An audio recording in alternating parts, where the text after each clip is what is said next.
الحمدللہ، اللہ تعالیٰ کا لاکھ لاکھ شکر ہے کہ مالک الملک نے اپنی یاد کی توفیق اور موقع عطا فرمایا۔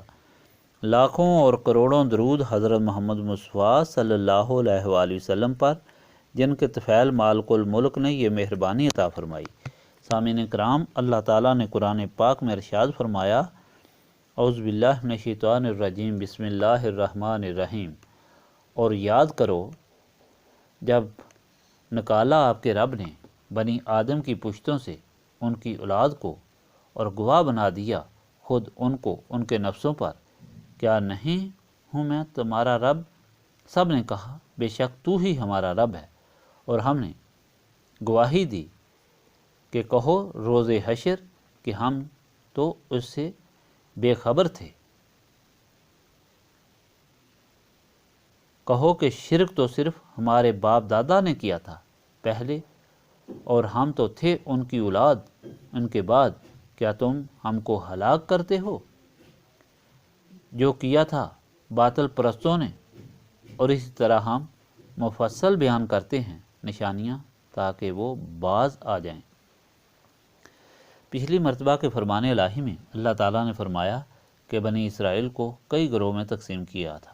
کچھ نیک تھے، اللہ تعالیٰ اور رسول کے حکم کی پابندی کرنے والے، اور کچھ اور قسم کے۔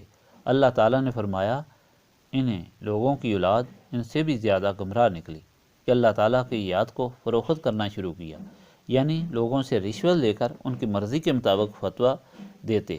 جو لوگ یہ تماشا دیکھتے وہ ان کو برا بھلا کہتے، مگر جب وہ مر جاتے یہ ان کے وارث بنتے تو یہ ان سے بھی زیادہ رشوت لیتے۔ اللہ تعالیٰ فرماتا ہے یہ لوگ تو عذاب کے حقدار بنے، مگر جو لوگ حکم الہی کے مطابق زندگی گزارتے ہیں ان کو ثواب ملے گا، کیونکہ اللہ تعالیٰ کسی کا اجر ضائع نہیں کرتا۔ جو لوگ معافی مانگنے سے بالکل منکر ہو گئے ان کو بہت ڈرایا گیا، مگر باز نہ آئے۔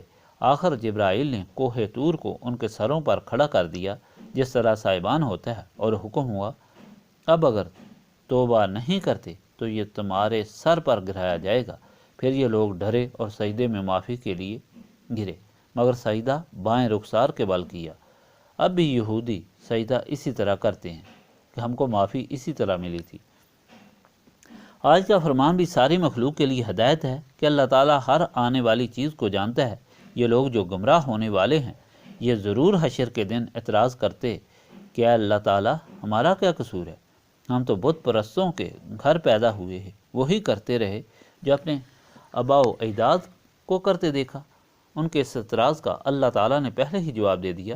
جب حضرت آدم کو پیدا فرمایا تو ان کی پشت سے ساری مخلوق کی روحوں کو پیدا فرمایا جو موتیوں کی طرح تھی۔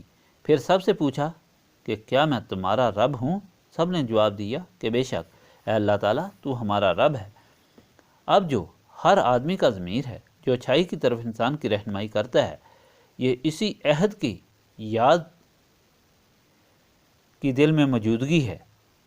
اندر سے ہمیشہ انسان کی رہنمائی ہوتی رہتی ہے کہ اللہ تعالیٰ کے بغیر کوئی معبود نہیں، اور ہر انسان خواہ وہ کیسا ہی ہو اللہ تعالیٰ سے محبت رکھتا ہے۔ اگر انسان نسبت رسولی صلی اللہ علیہ وآلہ وسلم سے دل کو منور کر لے تو یہ حقیقت اس بار روز روشن کی طرح واضح ہو جاتی ہے، اور اگر نسبت رسولی صلی اللہ علیہ وآلہ وسلم حاصل نہ کرے تو عہد کی یہ یاد ایک دبی جیسی آواز ہوتی ہے جو انسان کو بے اطمینان کرتی ہے۔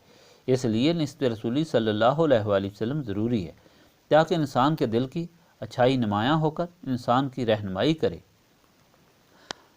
اللہم صلی علی سیدنا محمد وعلی آلہ وصحبہ صلاۃ تکون لنا امان من کل خوف، لا الہ الا انت سبحانک انی کنت من الظالمین، استغفر اللہ العظیم الذی لا الہ الا هو الحی القیوم واتوب الیہ، استغفر اللہ العظیم الذی لا الہ الا هو الحی القیوم واتوب الیہ، استغفر اللہ العظیم الذی لا الہ الا هو الحی القیوم واتوب الیہ۔